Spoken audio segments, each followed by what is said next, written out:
সুপ্রভাত, নমস্কার। আজকে নিউ টাউনের স্মার্ট সিটির একটা প্রজেক্টে আপনাদেরকে দেখাবো কি হয়েছে এবং কিভাবে পাবলিক মানি ড্রেন করা হয়েছে। এই দেখুন, এই প্রজেক্টটার নাম হচ্ছে সোলার প্যানেল প্রজেক্ট। এই দেখুন, এইটা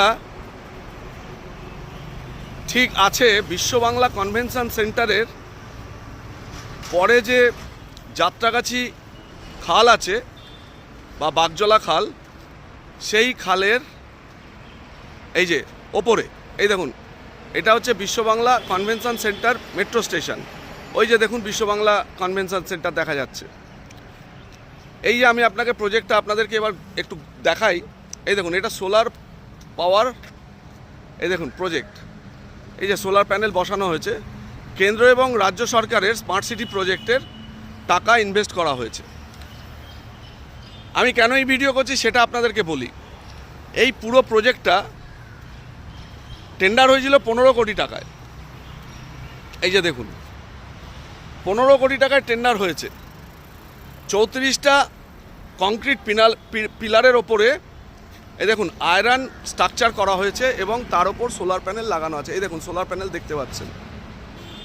এখন প্রশ্ন হচ্ছে, এই যে প্রজেক্টটা করা হয়েছে, এই প্রজেক্টটাই দেখুন কোনো মেনটেনেন্স নেই।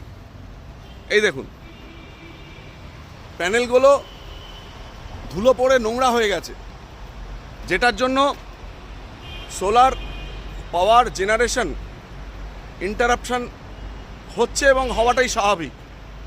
এই দেখুন নিচে ক্যানাল, এই যে দেখুন ক্যানাল, এই যে ক্যানাল ওয়াটার দেখা যাচ্ছে। এই দেখুন, এই যে পুরো প্রজেক্টটা।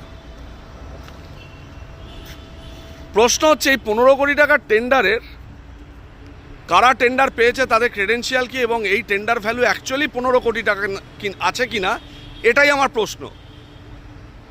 এবং আমার ডাউট, এখানে পাবলিক মানিকে ড্রেন করা হয়েছে in the name of project and contract, because contract value was 15 crore, যেখানে কেন্দ্র সরকার এবং রাজ্য সরকারের যৌথ উদ্যোগে এটা তৈরি করা হয়েছে, তাদের ইনভেস্টমেন্টে 50-50 রেশিও স্মার্ট সিটির নিয়ম অনুযায়ী। এই দেখুন,